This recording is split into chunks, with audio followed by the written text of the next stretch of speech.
Assalamualaikum warahmatullahi wabarakatuh. Selamat siang, yang terhormat Ibu Yolanda MPD dan teman-teman R4G sekalian. Hari ini, kami dari kelompok 14 akan mempresentasikan materi yang berjudul laporan. Saya sendiri Winda Widayanti bersama teman saya, Abnan Sucinastari. Saya akan menjelaskan mengenai pengertian laporan. Secara sederhana, laporan adalah bentuk penyampaian informasi baik secara lisan maupun tulisan. Informasi yang disampaikan melalui laporan bisa bermacam-macam, tergantung kebutuhan, mulai dari berita, keterangan, pemberitahuan, ataupun pertanggungjawaban. Pengertian laporan menurut para ahli. Yang pertama menurut Keraf, laporan adalah suatu cara komunikasi di mana penulis menyampaikan informasi kepada seseorang atau suatu badan karena tanggung jawab yang dibebankan kepadanya. Yang kedua, menurut Z.C. Dayen, laporan adalah suatu alat komunikasi tempat penulis membuat beberapa kesimpulan atau keadaan yang telah diselidiki. Nah, yang ketiga, menurut Profesor Dr. Prajudi Atmo Sudirjo, laporan adalah setiap tulisan yang berisikan hasil pengolahan data dan informasi. Kemudian, fungsi laporan. Fungsi laporan diantaranya yaitu yang pertama memberitahukan atau menjelaskan tanggung jawab, tugas, dan kegiatan.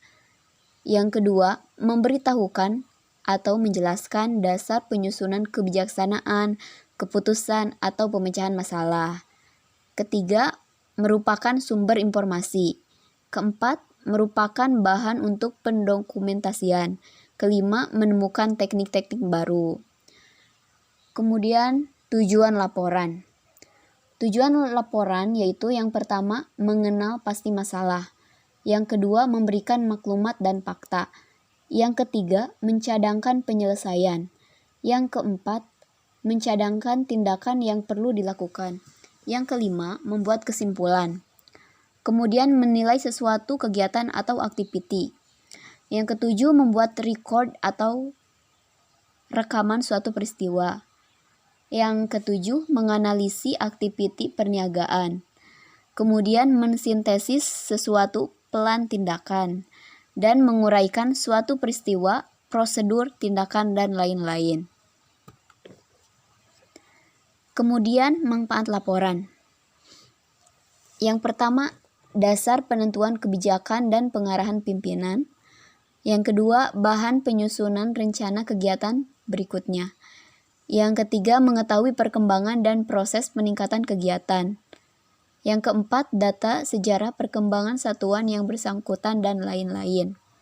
Kemudian ada ciri-ciri laporan. Di antaranya yaitu ringkas. Dalam laporan yang ditulis hanya mengemukakan hal-hal pokok secara ringkas yang berhubungan dengan tugasnya, sehingga penerima laporan segera mengetahui permasalahan. Kemudian lengkap. Laporan dapat semakin sempurna jika dilengkapi dengan bibliografi atau sumber kepustakaan. Kemudian logis. Laporan dianggap logis jika keterangan yang dikemukakannya dapat ditelusuri alasan-alasannya yang masuk akal. Dan yang terakhir, sistematis. Laporan dianggap sistematis jika keterangan yang ditulisnya disusun dalam satuan-satuan yang berurutan dan saling berhubungan. Jenis-jenis laporan. Laporan berdasarkan waktu ada dua jenis, yaitu laporan berkala dan laporan insidental. Laporan berkala adalah laporan yang dibuat secara periodik atau rutin dalam jangka waktu tertentu, seperti laporan harian, mingguan, bulanan, atau tahunan. Contohnya, seperti laporan kehadiran karyawan setiap bulan. Dan yang kedua, laporan insidental adalah laporan yang dibuat apabila diperlukan. Yang kedua, laporan berdasarkan bentuk.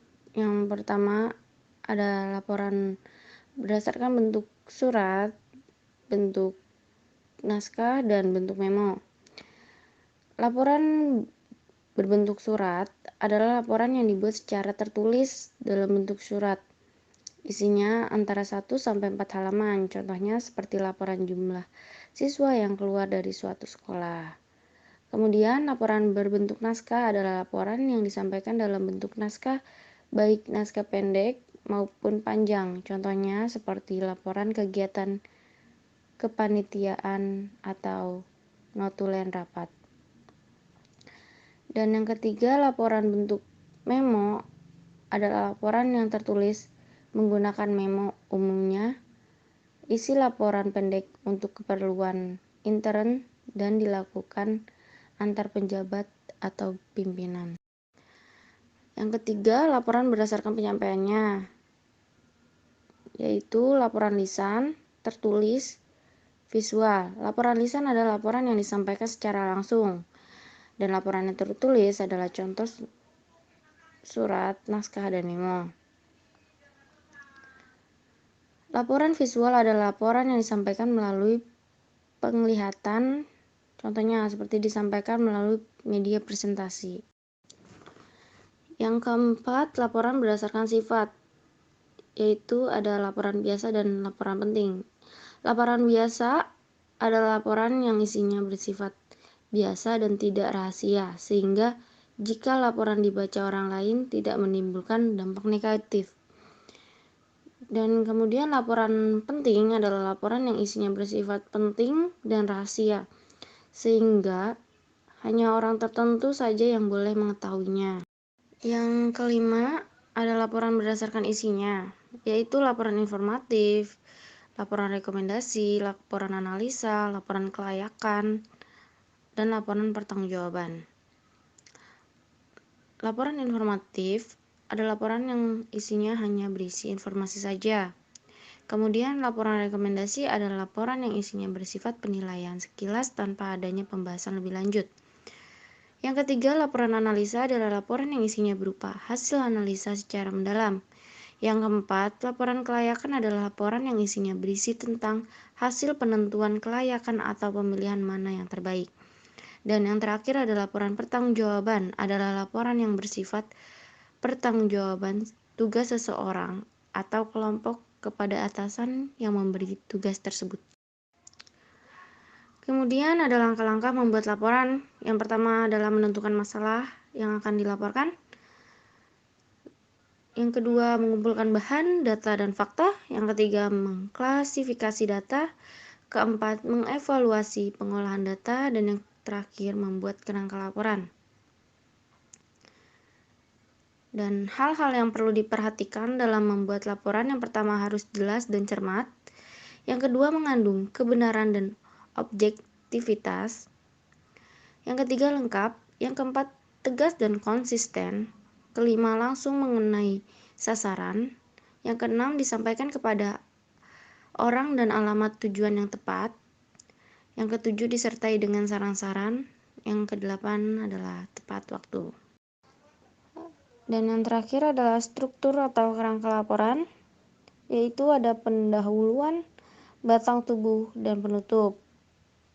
Pendahuluan, yang pertama harus ada maksud dan tujuan laporan penulisan. Kedua, masalah pokok yang dilaporkan dan sistematika laporan. Kedua, batang tubuh, harus ada data dan fakta pelaksanaan kegiatan. Kedua, kesesuaian pelaksanaan dengan perencanaan. Ketiga, masalah yang terjadi. Dan keempat adalah terakhir, pembahasan masalah. Dan yang ketiga, yang terakhir ini penutup, yaitu harus ada kesimpulan dan saran.